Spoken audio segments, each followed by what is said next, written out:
know something? I've really enjoyed the change of pace lately. Detouring to the Nintendo 64 and taking a look at some mostly good games, and ignoring Perfect Dark on Game Boy Color, it's been great to wind down. I felt like I was going crazy there for a while, voices and whatnot. So with that, let's take a look at the final chapter of the Perfect Dark universe and see where it leads us.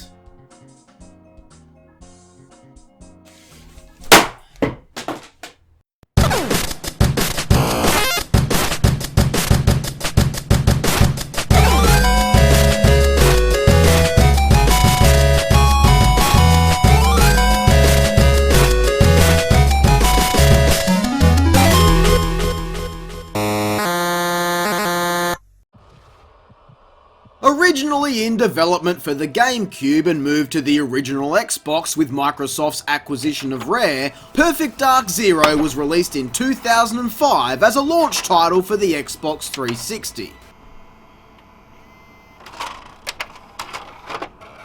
A launch title, you say? Well, shit. I think we're in for a ride today. Drop that bass.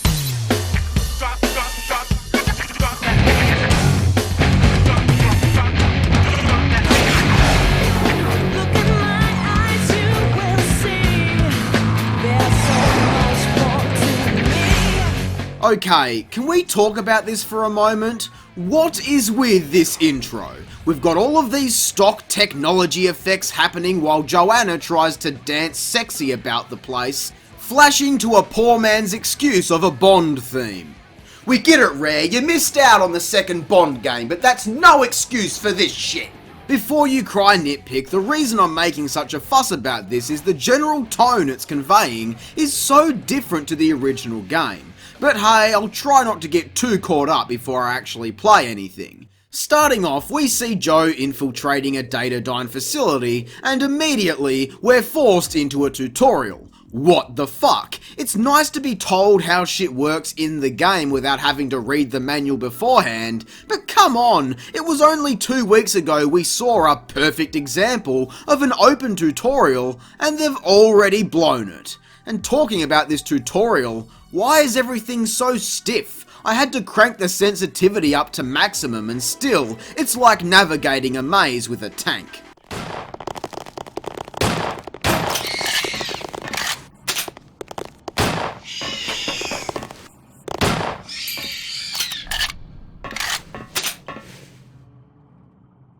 Phew.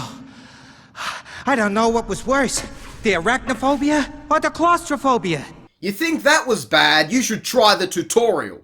So we're running around while events happen, maybe getting the chance to shoot shit, but mostly just looking about the place, with our hand being held the entire time. We come out onto this oceanic structure and, well, this is supposed to be the crazy action that gets you hooked into the game you're about to play, but it's desperate to say the least. We get to the end and find some guy who shoots down a jetpack fuck, and oh, what do you know, it was a simulation the entire time. That explains why I can see the edge of the skybox. Before each mission we get a briefing about all the story related crap and explanations of our objectives within the level, all shoveled to us through some bland dialogue by Chandra the Charisma Vacuum.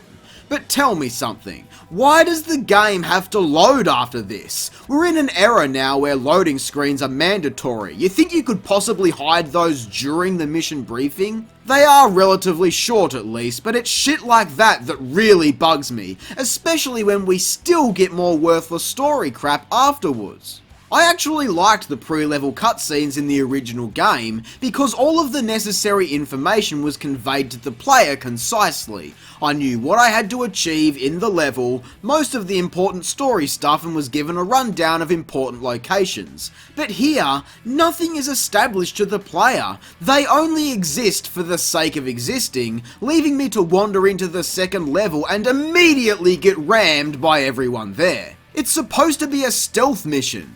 Well, it should be pretty easy now considering I just massacred half the population. Christ, how is this more empty than the N64 version? Maybe Microsoft should have considered an expansion pack for their console.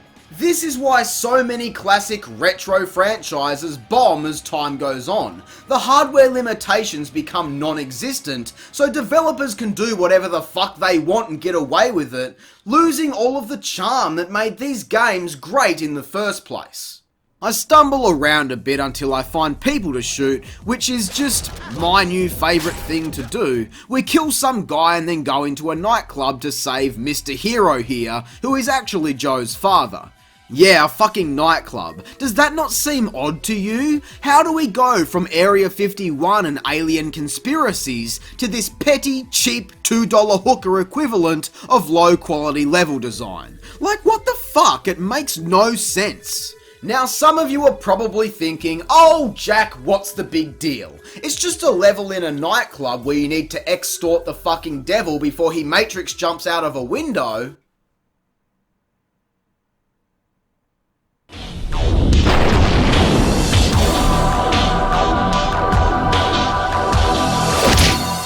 Wow, he's got some really strong knees. But allow me to point out the problem in one single word. Tone. The original Perfect Dark is set in the year 2023 with Joanna Dark, who explores futuristic cities, underwater alien weapons and skeetar ruins on distant planets. Perfect Dark on Game Boy Color was a prequel taking place 1 year before the original game, where Solid Dark Metal Geared her way through the initial training and missions with Carrington Institute. Which brings us to Perfect Dark Zero. This is yet another fucking prequel. Why? They keep going backwards. For what reason? It's literally unbuilding the fantastic world they built in the original game. So here in the year 2020, Joanna is some teen slut being trained by her father, Jack Dark, to do special agent stuff, and there is this whole conspiracy with Datadyne's leader who discovered alien technology. Jesus, where can they possibly go after this if they were to make a new game? Perfect Dark Less Than Zero will see Joanna in the fucking womb, defending against incoming skeetar trying to infiltrate her chance at life. Yeah, coming soon to an X-Bone near you. Okay, enough with the jokes. The reason I'm going over this is the tone of these games just don't line up. I understand that as time goes on, social standards, expectations, trends and whatnot come and go, but unfortunately, this series has been severely affected by that. Now it's all about the real world and being down to earth and gritty. In the same year we got Zero, we also got Call of Duty 2, which was a big fucking deal at the time. A simple gander at the games of 2005, Shadow the Hedgehog alone is a perfect example of the change in attitude and tone within video games, along with Resident Evil 4, Battlefield 2, and Sniper Elite. It's a perfect showcase that times were indeed changing. So to avoid being left in the dust, Zero joins the party. Sure, we've still got some jetpacks and cool futuristic technology because people like Halo, but it's also a hallway shooter, the definition of fucking linear, with the only guys in your way an armed militia. It's simply a clone of the time, which is such a shame, because the original Perfect Dark, in my mind, defined its genre. So when the overall tone of this game gives off a banging vibe of hip, cool, edgy teens who just want to kill shit and rave, it's lost the brooding, cerebral tone of its predecessor and doesn't even feel like it belongs in the same universe. Now, to that point, let's take a look at Joanna as a character. In the advertisements for the original game, she was depicted as a badass killer with mass sex appeal. Perfect Dark, where you'll find out that the only person man enough to handle a job like this is a woman. Ugh, how obnoxious. But in the game itself, however, she was a much more reserved character, almost motherly even, which made her such a strong female personality. She was able to save the world while remaining a normal, down-to-earth woman. We'll skip over the Game Boy Color version because, if I'm being honest, I'm trying to forget it's a thing. So now we're at Perfect Dark Zero. Here, Joanna is portrayed as a young woman who is supposed to be cool, yet possesses no character traits traits at all for the player to latch onto.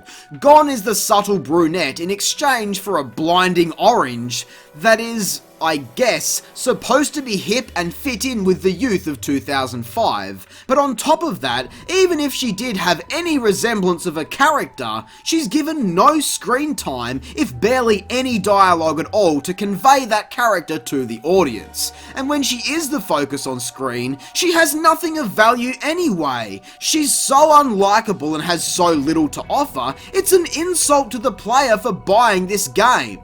And she looks like a goldfish. Nuff said. Okay, we've got that big point out of the way, but we're only just getting fucking started. You have no idea. You think I've been pissy and brutal so far? Well, let me set the tone for the rest of the video. Fuck this game! Ah! So I've already mentioned how the game plays stiffer than a 13-year-old's cock getting a cheeky peek at Perfect Bondage here. It doesn't help with the fact that navigating these levels is just plain boring. We've got such cool locations such as a bridge, a massive empty underwater laboratory, and my favourite, a jungle where the only way to see anything that's about to kill you is by having this muddy filter on screen that shows where people are. Of course, it's not necessary, but yeah, it is. So now I'm just walking around in sepia tone like it's the Wizard of Dark Bondage, all with no music because the sounds of nature really get me in the mood for a gunfight. When there is music, it's nothing special, just generic cyberpunk fluff that does nothing more than drown out the sound of bullets whizzing by your fucking head. As you're running around these levels, you might come to realise something. This is a modern first-person shooter.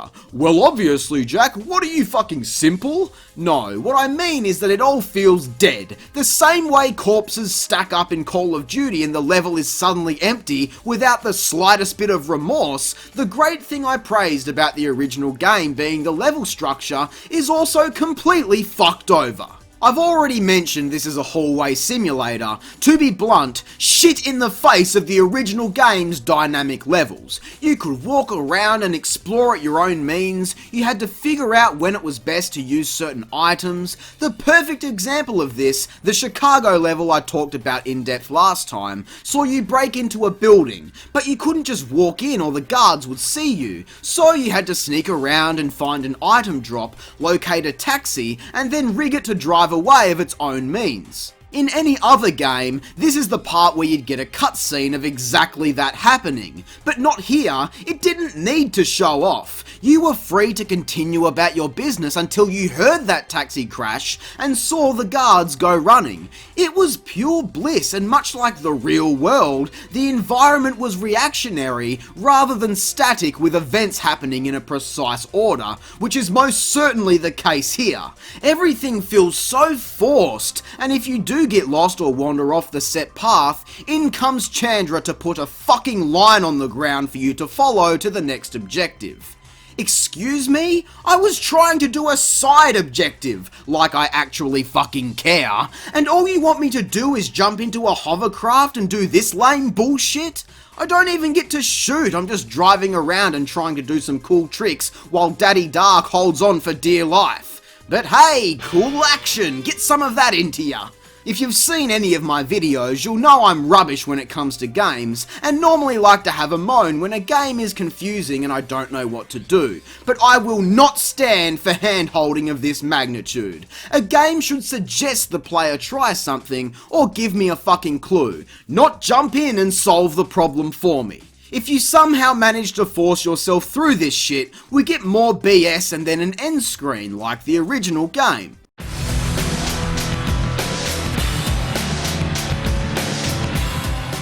Shame about the shitty music though. Can you see what I'm saying about the tone issue? They've transformed a simple and somewhat neutral status screen into a fucking attention whore with this garbage spunk music. And what is up with that blatant product placement? Samsung, right there in the top corner for every single menu. I'm not sure what's more confusing, the fact that the good guys are using evil Datadyne technology, or that Samsung, who have zero relevance to the rest of the game, would pay to have their logo featured on the product of an evil corporation. That corporation being Rareware, because this game is vile filth. If anyone who worked on the original game had any hand in this, I hope they're ashamed of themselves. It's such a far cry from the original in every way, even though it's trying to infuse the old stuff into this. Remember all the cool tech we got to use last time? Well, it makes a return here. Rather than simply equipping an item and waiting for it to hack into stuff, well, now you've got to do a stupid fucking minigame. Remember how easy it was to mow down a crowd of people and fish out the correct keycard to continue? Well, now you've got to do a stupid fucking minigame. Are you kidding me? Is this shit supposed to be challenging or fun? I don't even know. It's just padding and that's it. Overcomplicating shit for the purpose of promoting a bunch of bullshit nobody cares about. I'm not a total asshole though, despite what those mean kids say online. I will give credit where credit is due. I like the idea of weapons having different functions and getting to select your loadout before each mission. It's a good idea. But now let me tell you why they fucked it. Each weapon has multiple uses. For example, the default pistol's second function is letting you put a silencer on it for stealth sections, while this machine gun has the diarrhea filter that lets you see through shit. Problem is, these functions should not be limited to specific weapons, because now I don't even need to change my loadout, so what is the fucking point? I'm in complete shock here. My entire system wants to shut down trying to play this. How is everything so bad? Best bet is that a lot of the issues here stem from switching platforms 3 times and ending up on a platform in its earliest days, when developers hadn't had the experience working with the hardware. But game development is game development, so when your artificial intelligence is on par with an Atari 2600 game, at that point you might want to consider a new career path. Perhaps reviewing food on Twitter is more your speed. What the fuck is wrong with them? I'm right here, shoot me! Oh look, this guy just realised how shit the game is. Oh look out, he's onto it now! They all are. The game suffers from that classic flaw where if you can't see the enemy, they don't exist, so as soon as you enter their line of sight, they all just flush out of their corners and blast Joe to shit. Luckily for us, they're all wearing body armor, so headshots don't count until you shoot them enough times to literally obliterate that shit into the atmosphere. Only then can you take several shots at their jugular and still have to put them down. It's fucking terrible. But how terrible is it? Let me show you with a single clip. Oh, wasn't that just a fucking treat? Can we see another, please?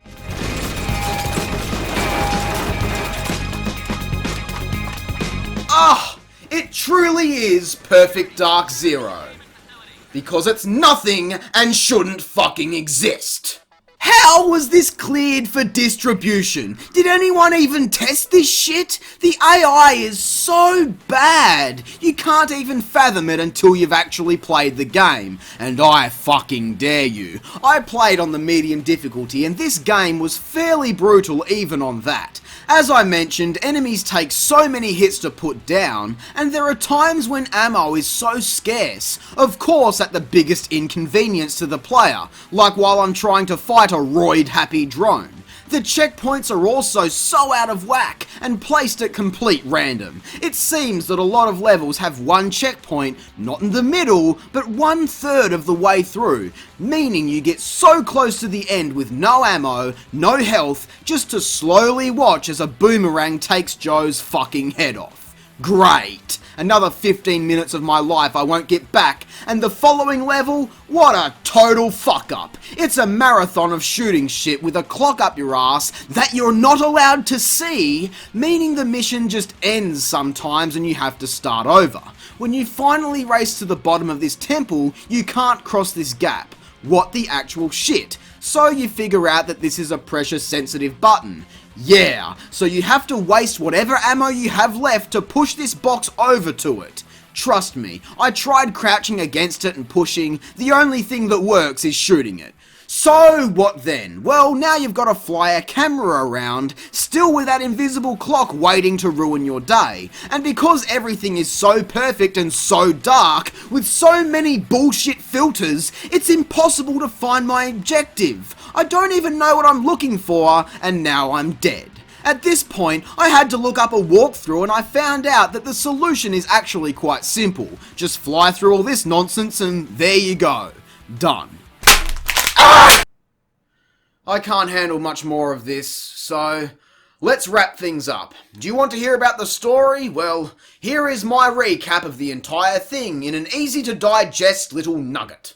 After rescuing this guy, the Dark team go after Matrix Jump and blow him out of the sky. Daddy Dark gets captured by Mr. Datadyne. Already you may have noticed these characters are so desolate that I don't remember anything about them aside from all the stupid shit they do.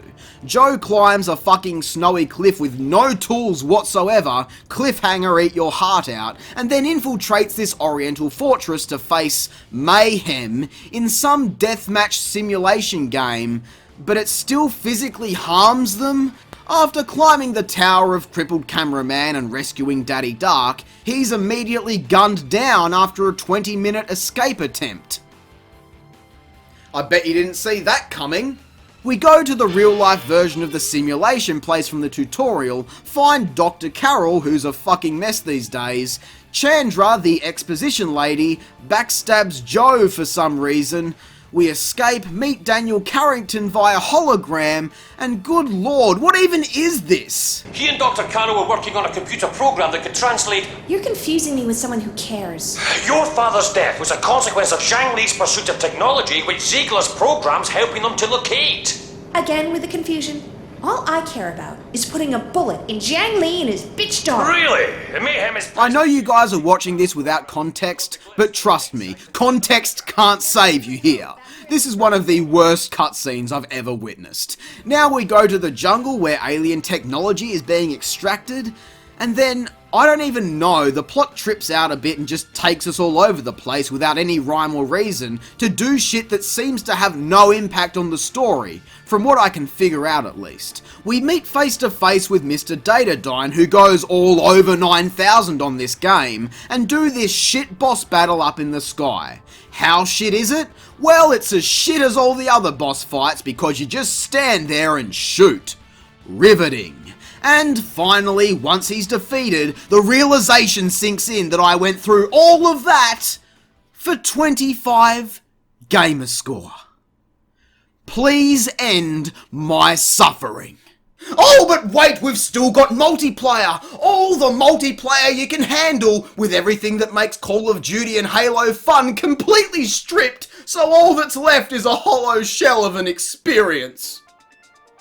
In fairness, the game does offer co-op for the story, which is a massive plus in my opinion. The game would be way more fun playing with other people, taking the piss out of the entire thing. But overall, what can I even say? This game is not designed well, it's a shit stain on what was a great game back in 2000, with everything that made the game amazing either missing or completely ruined. And while Perfect Dark was the best game I've played in a long while, Perfect Dark Zero is one of the worst games I've ever played in my life! And for those of you who've been on this journey with me know, that's quite a fucking statement. Far from Perfect Dark, zero intentions of ever playing this game again gets 3 out of 10.